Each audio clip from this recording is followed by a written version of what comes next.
Welcome to the Feeling Lighter podcast. I'm Coach Tyler here today with the lovely Dr. Lisa, as always. Hey there. I'm going to call you Lavender Lisa today because of that nice color on you. Oh, thanks.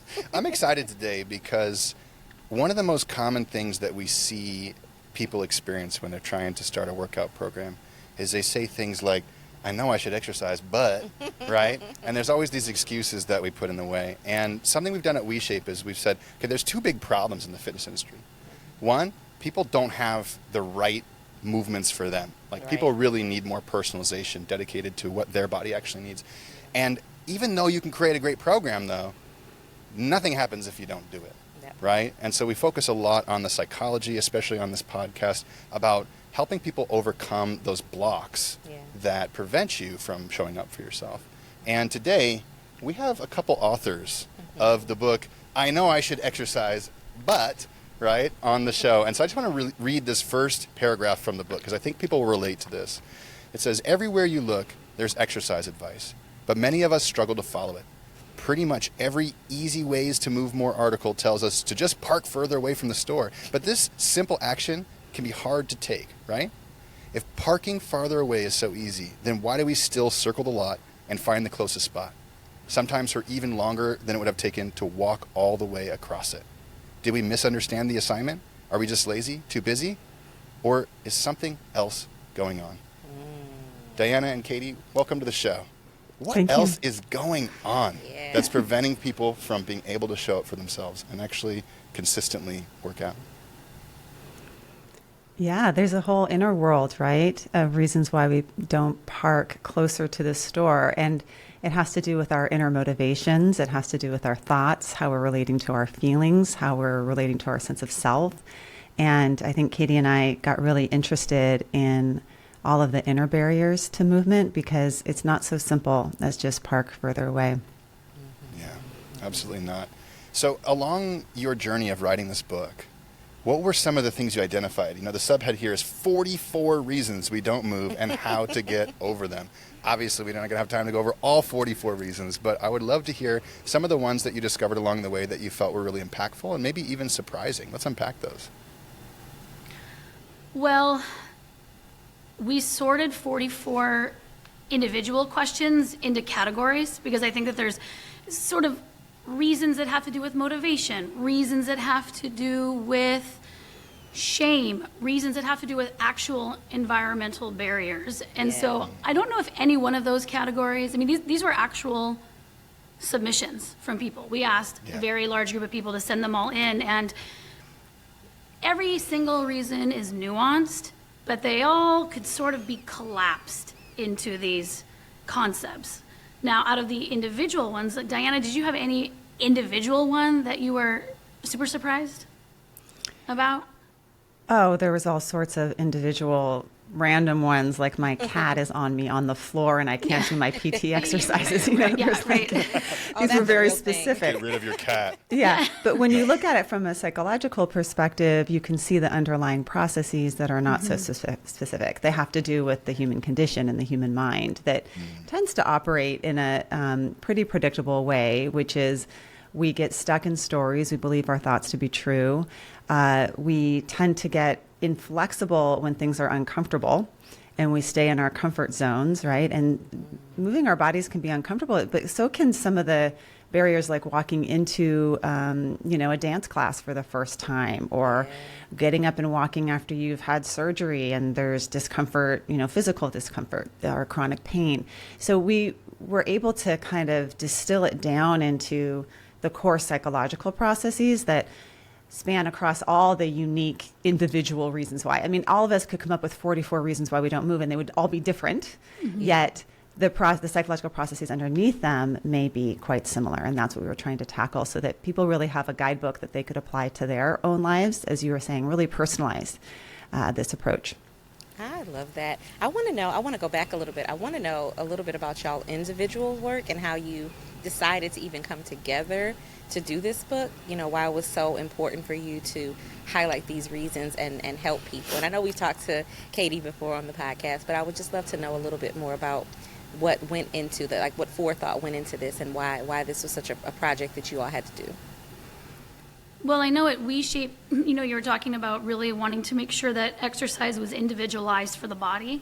But I would say a large part of the work that I do is to take that and then to also make sure that exercise or movement is individualized to one's environment, the domains of their life, not just the exercise domain, which is one small area of life where movement can happen. And so I've been doing that for years, of just showing people how movement can fit in all other domains outside of leisure time. And then Diana and I had just gotten together through her, she can tell her own story, but just through utilizing some of that information in her own life, and then talking about, there is no book on psychology. There's sports psychology, but not fitness psychology, not for just individuals. Given that this is one of the biggest problems that we have, and that the internal barriers are really difficult for coaches, most coaches and personal trainers, to help people through. It's not part of your personal training certificate, for example. It's not usually even part of physical therapy school, or medicine. And these are all the people giving out prescriptions to move more. So I thought, well, it's probably a good time to get together with a psychologist who deals with internal barriers and write the book specifically to movement. And my specialty is in something called psychological flexibility, which has a really strong research base. And so I've been involved in sort of the research side of things, as well as the application of psychological flexibility, how to identify what your values are, what's most important to you, and then how to remain psychologically flexible enough as you move around obstacles towards those values.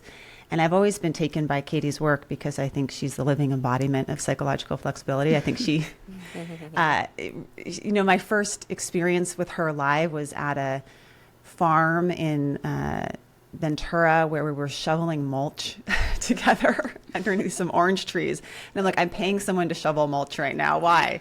Because Katy shows us how we can bring movement back into our lives. And sometimes that's, it's here and now. It's available to us all the time, but we have to be psychologically flexible enough to see that movement is available right now. On this podcast interview, we can be moving our bodies, right? And I've always been taken by her work. She's influenced me really personally in my own life as a parent and as a therapist that sits a lot, how to actually bring movement into my work. And then for us to come together on this project, I feel like it was a really beautiful marriage of two different perspectives that really support each other in terms of nutritious movement and psychological flexibility. I love that. I love that we're talking about this right now, because I think what I'm hearing as a little undertone is like people think that you have to go to the gym for an hour in order to call this like a workout, in order to take care of yourself. And the reality is a minute here, a couple minutes there throughout your day can make a significant impact on how you feel in your body. And it's just the starting that's really hard for a lot of people, because we have to overcome the beliefs that we're not doing enough if we just do a minute here and 2 minutes there. So you had mentioned earlier these underlying psychological processes that people have that say, oh, I don't have 60 minutes, so I probably should just do nothing and I'll just sit all day long, right? Black and white thinking and perfectionism and whatnot. Help me understand the psychological processes that you've identified, or maybe we pick a category and let's go through kind of what happens in someone's world when they're experiencing this, and how do we unwind it? Well, one of the most obvious and pernicious psychological process that gets in the way of us moving our bodies is our mind. And I think our thoughts. We become sort of cognitively inflexible, not cognitively flexible. Our mind has the tendency to want to categorize things, create rules about things, plan things, and that can be really helpful to some degree, right? We need to plan and categorize and all those things, but it also can become really unhelpful when we don't see opportunities to move that are available to us, when we believe our mind to be true. Like first thing in the morning, I just got back from a trip, an international trip, where I was leading a group in Costa Rica. And, travel is a time when we're like, oh no, this is a time, I'm just not going to move for the next 8 hours because I'm traveling, right? But if we can break out of our mind's thoughts and just step back from, just like take a physical step back and start to look at our mind as just creating thoughts all the time. But our thoughts may or may not align with our values. If I care about movement, are there flexible ways in which I could move my body while traveling? Katy taught me the perch position on the airplane where you like perch like a little bird on your seat, and all of a sudden you're on a squat in your airline seat, right? And that requires stepping out of the rules that are sometimes chosen by us, but also not chosen by us, because we have all these conventional, ways in which places we're not supposed to move, right? And we have to break some of those rules. So that's one example of a process that we can get more flexible with. You touched on something so powerful there that I just want to hit real quick. You are not all the thoughts you think, right? I think for people who have never taken any time to do any sort of mindfulness practice, that can be hard to understand. So how do you help people understand the difference between my mind's job is to think and I don't have to believe all the thoughts I think? One really simple exercise I have people do is write like a thought on or imagine that there's a thought on their palm of their hand. And that we have constantly like new thoughts showing up on our palm of our hand. And when we go about our day with our thoughts on our hand and our hand right in front of our face, it's really hard to see what's in front of us. But if we step back from our thoughts and we can start to look at them, move our hand away from our face, then you can choose what you're going to look at, right? You can choose to look at that thought. Sometimes it's helpful to you. Or you can choose to look at what's right in front of you. Sometimes that's more helpful to you. And that's a cognitive flexibility. So starting to notice your own mind, sort of like there's an inner commentary happening all the time, even as we're talking. Katie's having an inner commentary right now.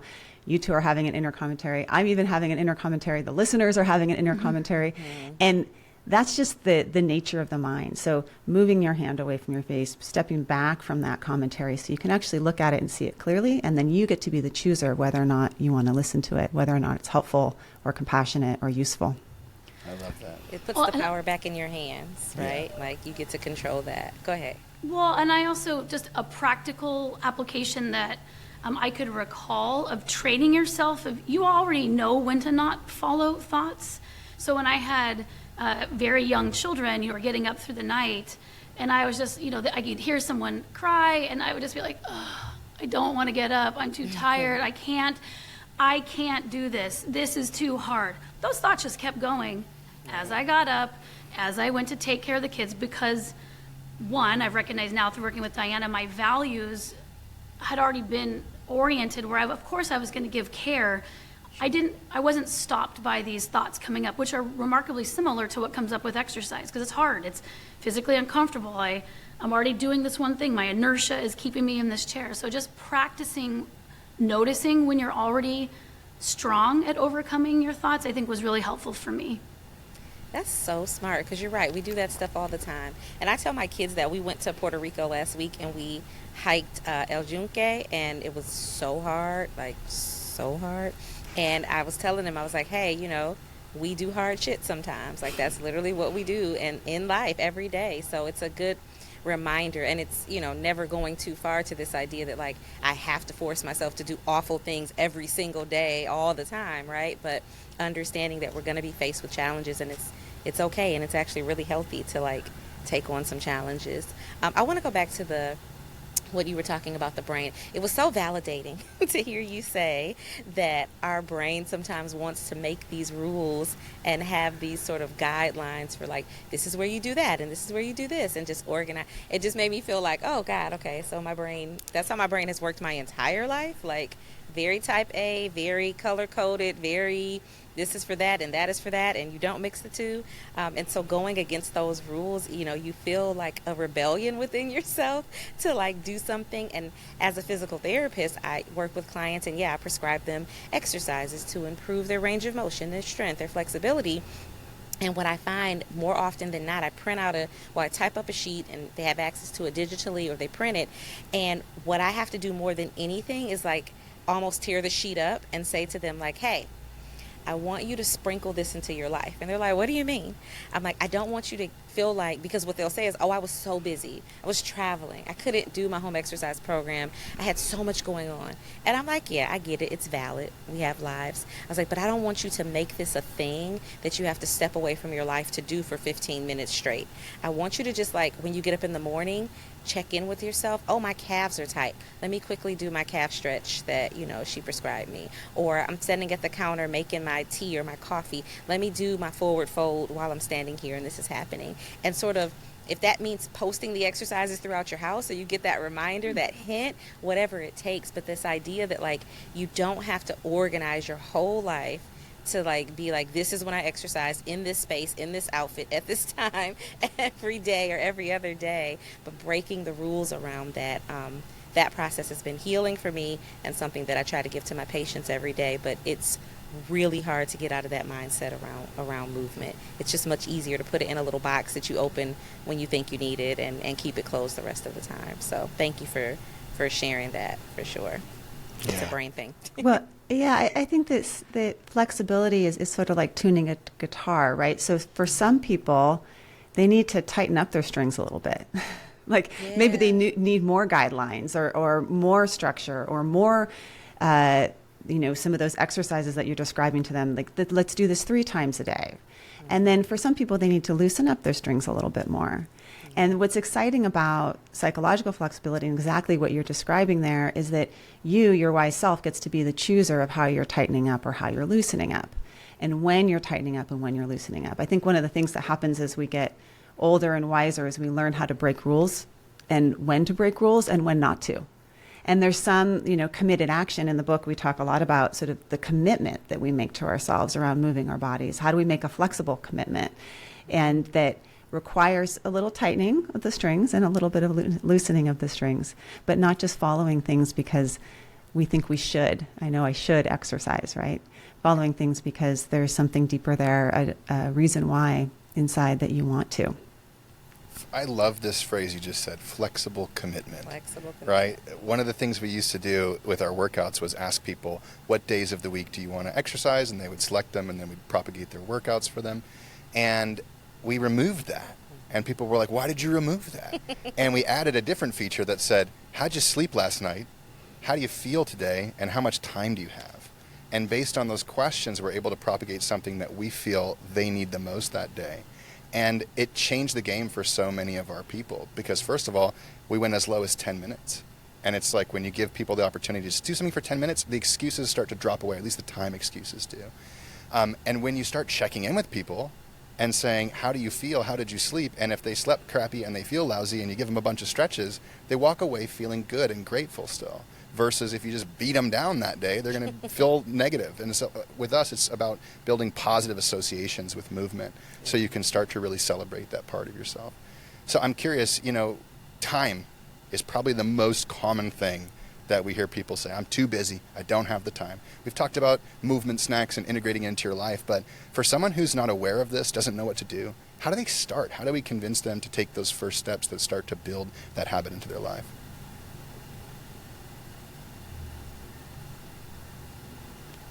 Me? You? Take it, Katie. You're the queen of this. Well, I think that one thing I learned from working on this book with Diana is that time has a perception element to it.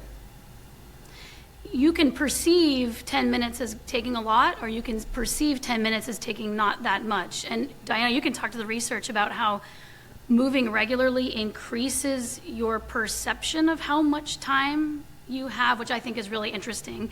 And then also for me, I think when you have the time barrier, this to me is really a question for Diana because it's about values. This is about what do I value in a period of time? You're always making that choice. Also, when you don't have time, there's a rigidity to rules that I hear when someone gives me that reason because it's usually I don't have time to exercise, which has a whole big set of rules. I got to go change my clothes. I got to go drive to the place. It has to be for 30 or 45 or 60 minutes to count. I have to sweat, which means I need more time on the backside, right? So the rigidity of what counts as exercise is a big part of why time is an issue. So starting with, well, what could you do? What time do you have? A cue that I use, a cue is another thing I learned from writing this book with Diana, is I spend a lot of time waiting. I have kids, I'm waiting in a car to pick them up, and it's just handfuls of minutes here or there, but I let sort of this innocuous bit of time that I had be the cue to get up and do something. A forward bend, a shoulder stretch, a set of 10 jumping jacks, a quick 2-minute or 3-minute or 7-minute walk. So anytime I found myself sitting and waiting for something, that became the cue to move. And to me, that's how I deal with, I mean, that's to me the starting point, is not even the exercise, not even the 10 minutes of exercise. It's in the flow of your existing day. Where are the 1 to 2 minutes that you find yourself reaching for your phone to scroll, or just doing something else that is filling the minutes? And can you utilize that with a predetermined exercise, a predetermined stretch, a predetermined choice, so that when it shows up, you already know what you're going to do with that. You know, it just seems like it doesn't count, but it counts, those minutes. It's so big. You know what's funny is I've been doing this for like 20 plus years, and I'll never forget being in an airport, you know, so long ago, and I was doing some hand balancing in an airport, and people walk by and look at you like you're crazy, right, when you're doing a handstand in the middle of the airport.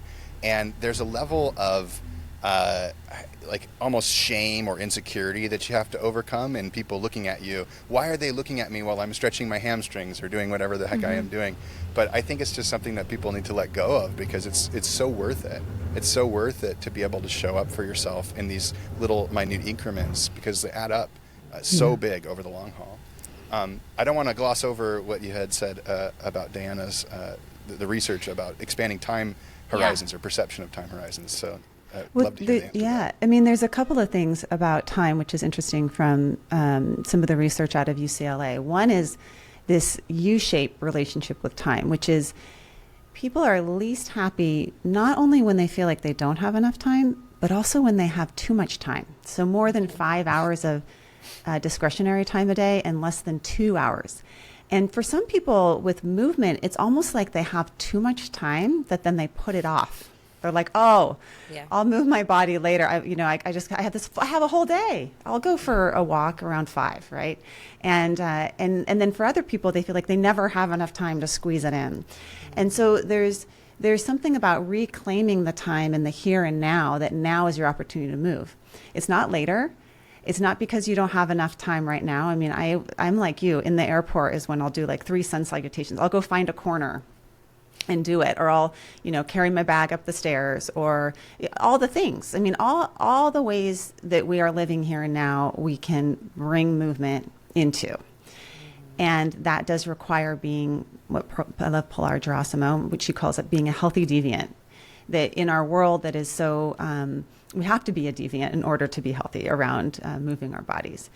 The other thing about time is that our perception of time expands when we are doing things that are meaningful and when we're doing things that are generous. And there's ways in which, when we start to uncover our values around movement, that we can start to see that moving our bodies can be a form of generosity. So for example, with my kids, if my kids are outside and they're playing or throwing a ball or whatever, when I'm engaging with them, I'm being generous with my time in terms of my values, and it makes me feel like I have more time and I'm moving my body, right? As well as if I'm bringing movement into activities that make them more meaningful for me. So, for example, more movement into my cooking, where I've learned a lot from Katy. She's got a great book called Grow Wild, where she talks about making movements and like how we can bring movement into chopping and grinding and, kneading bread, and that it expands our sense of time, but it also is moving our bodies in nutritious ways. It just reinforces this idea that every little bit counts. And we say that to, our community members with We Shape a lot, like all of it counts. Every little bit of movement counts. It does not have to be this structured thing. And like you said earlier, getting dressed and going to the place. I feel like I rebel against that every time I work out in my pajamas when I roll out of bed. Like I keep the mat literally on the floor next to my bed. So as soon as I get up, it's like, all right, it's time to stretch, and then we're going to do some sort of movement. But I don't need on a fancy outfit. I don't have to have a certain setting. I can just do it. So I really, really love that. You all talk about this idea that action can create the motivation, as opposed to, I think what we generally think is like, I have to be motivated. I got to get my motivation to get up and do the thing. But you say that it kind of works in the reverse. Can you talk a little bit about why that is, or, even the research behind that, or what you found in writing this book and working with people? Do you want to take it, Katie? I am not familiar with that section. What? Well, I think what you're referring to is sometimes we think that we need to get motivated and then we're going to move. And then actually it's the movement that then creates the motivation. So it takes a little bit of time for our brains to kick in and want to start moving. And we have to move through that I don't want to. Maybe even 10 minutes or even 20 minutes into our walk, all of a sudden we start getting fed back some of that reinforcement. And it does have to do with the dopamine system and all of the positive neurochemicals that start to be released once you are moving. So a lot of times, actually one of the most powerful interventions that they use in therapy and psychology is something called behavioral activation, which is, for folks that are severely depressed, we make a list of activities: brushing your teeth, taking a shower, going outside, taking your dog for a walk, going to the store. And you may not feel like doing any of them, but once you start doing them, your motivation will kick in and it'll start feeding back to you a desire to do them. And the same is true for moving our bodies. We've all had that experience of the I don't want to, getting in the car, still no, I don't want to, then being in the exercise class and being like, oh, I'm so glad I came. And then afterwards leaving saying, that was the best thing I did all day. So that's the way we have to sort of get more, is again, stepping back from our minds a little bit. And then also trusting the biochemistry and the biology of movement, that whether you want to or not, it will act on you.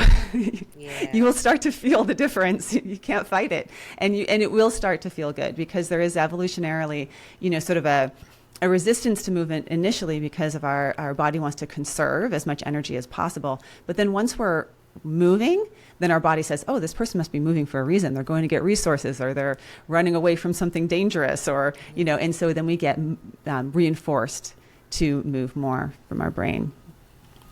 I love that you're saying this, because one of the things that we try to help people do is stop making mountains out of molehills, right? And I think that a lot of time with exercise in particular, it's like the thought of the whole thing enters the mind, and then we go like, I don't want to do all that, right? But if I was like, hey, just press play and do the first warm-up, and if you want to turn it off afterwards, just turn it off. And if you want to keep going, just finish the warm-up, and then after that, you can still turn it off. We'll put a bunch of points in the way where you can bail out on this whole plan. And like 99% of the time, people are just going to press that play button and then go all the way through the movement routine that we have for them. So I really love the idea of just breaking it down into smaller chunks and allowing people to take those baby steps, because it really makes things a lot more palatable. Underneath a lot of what you've said here is this word, values, values, values, values. And I'm curious if you can help us unpack that, because I think a lot of people would think they have a value around taking care of themselves, but oftentimes their actions don't align with their values. And in that circumstance, maybe you could help us understand, is that really a value? Do they need to work through that more? Are there beliefs that are counteracting their values? So how do you help someone who, thinks they value themselves, thinks they value their health, and just can't seem to act in accordance with that? Well, I think one of the most painful things is when we're out of alignment with our values, when there's a discrepancy between how we want to be in the world, and that's how I would define values, is how do you want to show up? If someone were videotaping you throughout your day and watching you, is that how you want to be? Is that how you want to be in that conversation with that person? Is that how you want to be as you walk in the door to greet your family or your dog? Or is that how you want to be first thing in the morning? And when there's a discrepancy between how we want to be in the world, how we want to show up, do we want to be kind or adventurous or courageous or humble or creative, and how we're actually acting, it can cause a lot of discomfort. And one of the things that can happen is that we sort of have this cognitive dissonance, and so then we try not to think about it, and actually doing the values work that we're doing in this book can be uncomfortable, because we actually have to look at that discrepancy and then with huge self-compassion say, oh, okay, well, how do I get a little bit more aligned? How do I line up how I want to be with how I actually am? And that becomes sort of the behaviors, the commitments that you make to yourself, small commitments to line up. But it is it's work that we do with different exercises. So one of the things that we talk about in the book is regrets, and how your regrets can inform you and how you want to be. We talk about vitality, times in your life when you have been engaging with movement that brought you a tremendous amount of vitality. And people will talk about, things like when they were kids and they used to ride their bikes around the neighborhood, or ways in which, shoveling mulch with Katy, that was like value of community and friendship, and for me, connecting with the land is really important. It's part of my values where I bring movement to. And then we can start to identify, how do we use those values to motivate us to move? And then also, how do we bring our movement values into our movement? How do we, if we value kindness and adventure, how can we move in a way that is kind and adventurous? And if we value kindness and adventure, how can we bring movement to places where we're being kind or adventurous? And it's a really fun journey, and we have lots of really specific questions and exercises to help people get there. You said something huge. I want to say it real quick, and then I'm going to toss the mic to you, Katy. With tremendous self-compassion, we examine our misalignment with our values. I just don't want to gloss over that, because I think it's so easy to recognize a misalignment in our values and then use that as fuel to hate on ourselves, thinking that self-criticism, self-judgment, and self-hatred is the best way to get motivated to go take action. And it just doesn't last, and it fortifies a negative self-image, which is the opposite of what we stand for here, is about trying to teach people self-worth and showing up from that place. So, yeah, thank you for recognizing that it requires tremendous need for self-compassion. That's big. Well, and I think the primary reason we wrote this book is because I do think you end up with a takeaway that I must be lazy. And then that is further compounding sort of the issue. So it was to let individuals and then practitioners know that it's probably not laziness. It's probably just one, not being motivated necessarily by the same things people who are in the health industry are motivated by. So finding the values is important. But to piggyback on what Diana was saying, I think oftentimes practically, it's really hard. We value multiple things. There's a complex inner world. So you can value caring for your you can value caring for your physicality and health and vitality and all those things, but it might seem like it's in conflict because of the fact that there's limited hours in the day. Like, you can also value caretaking your family. You can also value social work. You can also value how you show up and perform at work. And so the key is to find the very practical overlap of how can you be working on multiple values at the same time, rather than trying to schedule time for each individual value. Because I do think in the end, we tend to, it depends on the phase of life that you're in and how, I'll say, complicated your life is. It's hard to put yourself first all the time if you perceive that someone else is going to come in second or last. And so this idea of reframing things, Diana said, if you feel like your values are in conflict, you just haven't found sort of that Venn diagram of your values yet. So to recognize, how do I move wherever I am, whenever I am, to start, I'm still answering your first question, like, how do you deal with the problem of time? It's to look, right now I'm doing this podcast and it's fairly stationary, but I've set it up where I can be stretching my feet and I'm doing all these things. I'm working right now. I value this, but it's trying to figure out how to fit movement into all the domains of life so you're never choosing between values. You just haven't found the example. You just haven't found the method yet for you that lets you figure out in every single domain that you are, or in most domains, what is a simple way to move a little bit more in this space. And a perspective shift too. I think one of the important processes that we talk around about flexibility with is perspective taking, and the perspective of interconnection. We have this tendency to want to make everything modular and separate, right? But what we're talking about here is much more of a web of interconnection, that when you're pulling on this value, it's impacting this value as well. So when you are, even this idea of putting myself first, I don't even know if I I don't even know how to do that, because I know that when I'm caring for myself, I'm caring for my kids. And I know when I'm caring for my kids, I'm caring for myself. And I know that when I'm caring for myself and my kids, I'm caring for my community. Right. So the way in which we look at movement is so separate, as opposed to so integrated and interconnected to all that we do. I mean, like Katy, I've learned from Katy how to sit on the floor, and the importance, the benefit of that for me, of sitting on the floor while I do a podcast interview, is that I get to sit cross-legged. I'm like in a yoga position right now, and I'm not in yoga class, right? But it also feels really grounding to me.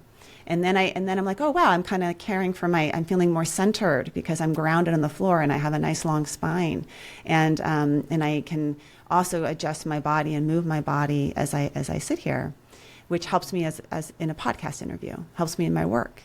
So there's a perspective shift that we're asking people to take on a regular basis throughout this book, of kind of blowing up our ideas of what movement is, or even that any of this is separate from any of it. It's all interconnected. I love this. This is great. I've had such a hard time not just pushing this mic away and getting up to do some movements right now, because I'm like, I'm a little uncomfortable in this chair. I was like, oh, she's sitting on the floor. Like, something I preach a lot is tummy time. Like, spend time on your stomach working, so you get that extension of the spine, which is so nice.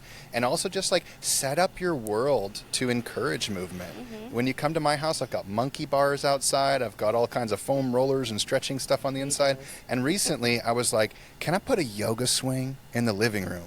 And my wife is like, well, people think that swing's for something else. And I was like, just let me put a yoga swing in the living room and let's try it out, right? Even better. So we put it up, and the next thing you know, everybody's using the swing, right? My kids are using the swing. My wife is. Of course, I'm using it as well. And I think that just by having something in your environment, you just see it and you're like, oh, I'll do that for a minute. Oh, I'll do that for a minute. Oh, I'll do that for a minute. Versus we just have our chair and we sit down at our desk and this is our space and this is how we sit all day long. And it's horrible for the body and it's horrible for the mind. And so I just love the message of simplicity and integrating that into your life so much. I always call this layering when I'm like coaching clients on, movement and, outside of the confines of like diet culture and stuff.